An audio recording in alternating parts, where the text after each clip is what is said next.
Hello everyone, Wanda Steiner here for installment number 7. Today we're going to create a block. So as you can see, we have the 9 4.5-inch units, and we're going to create a row from these 3, a row from these 3, and a row from these 3. We're going to sew them together, and then we're going to create our 12.5-inch unfinished block. So the first thing that we need to determine before we sew anything is how are we going to press this block. So if I look at this block that is already created, and I see that the inside here has absolutely nothing that is a seam, so it's going to be easy to press toward. So I'm going to press toward the middle, and that allows this half square triangle's nose not to be bent over, because it would prefer that if it ever can. So the center one will be pressed in, and that leaves the top and the bottom to be pressed out. Again, there's just one little seam here that's going to be pressed over, so that's a little bit less bulk. So the first thing that we will do after determining which way we're going to press it is we would start to create the 2 units together into one. So both of these are 4.5 inches.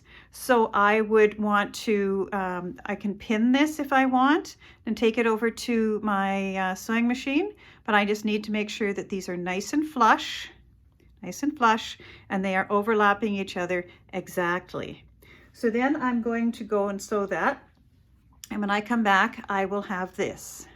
So I have my established 1/4 inch, and I can see that I have started equidistant on that end as this end, and I have sewn straight.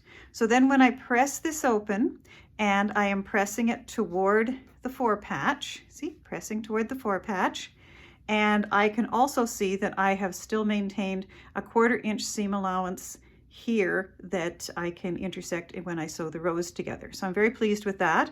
So the next thing that I would do is then I would square it down. I need to see if my seam is the right, is creating the right measurement for these 2 first units together. So I'll get my 6.5 by 12 inch, or 6.5 by 12. And again, 1 in the 1 up in the right hand corner, and then I'm going to scoot that up to the top here, and I'm going to see if I have 8.5 by 4.5, because that's what I need before I sew on the next unit.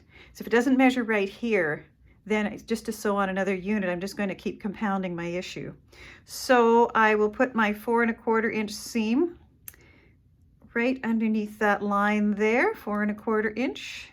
And I want my 4 patch to be still lined up like it was when I squared it last time, and I want this line on the bottom to be on the fabric at 4.5, and I want to see that I am at 8.5. So I am, so this is all good.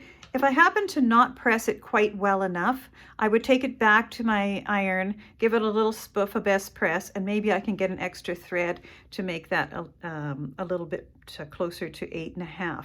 But there it is, I have it, so I'm fine. And I can square this down now, or because it's so close and I really don't have anything to shave off, I think I'll just leave it and I will attach my next one. Okay, so then I would bring this, and again, I can pin this if I want to.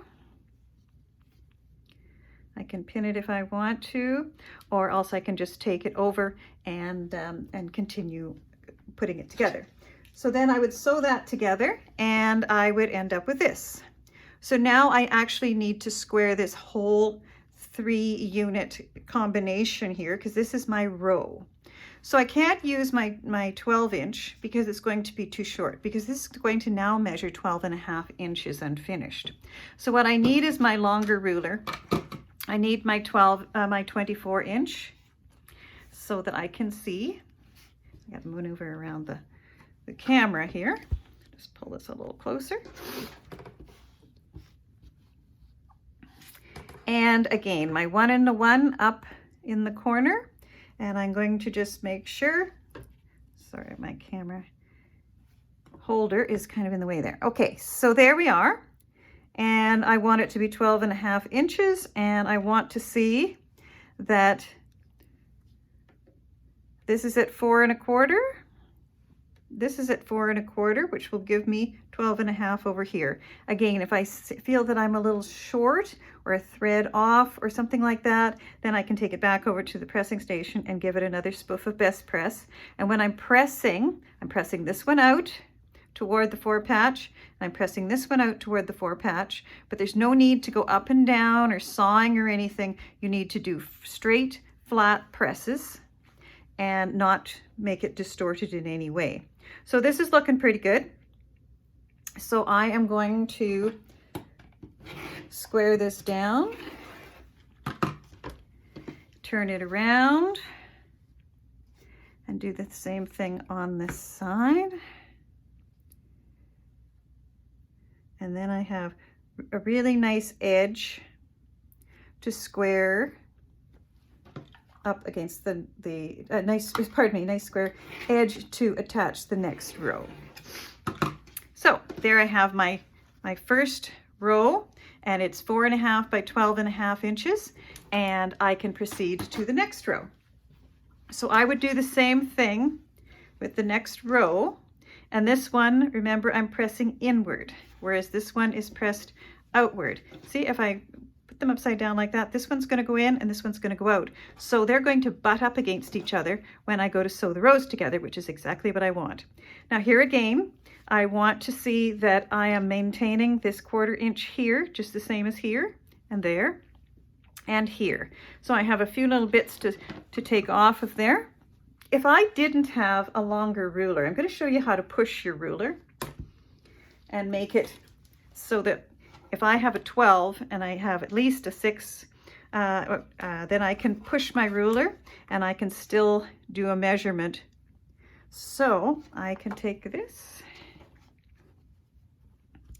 I have my 12 inch, so I'm going to put that up here at the top, and then I'm going to take, this should be a good 1/2 inch or so here, so I get everything aligned.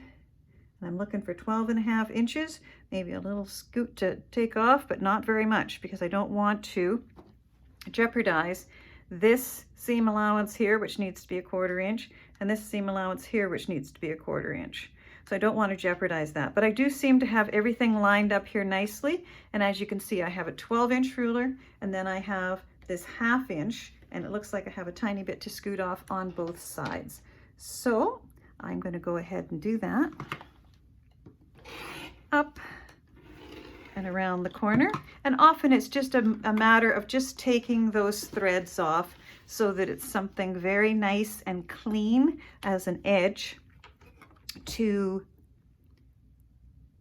sew your next row onto very cleanly. And you will never regret taking the time to do this, because everything will go together so smoothly and beautifully. And there, I got a little tiny bit to take off. There, and as you can see, there wasn't very much to take off, but it really will make all the difference in the world. And this is what keeps the back of your blocks looking just as nice as the front. So there we have it. There's 2 of them, and I will carry on to do the same with the last one. I just have to sew this together. It's pinned and ready to be sewn together. Then I'll come back to you and I will show you how to sew these rows together. See you in a minute or 2.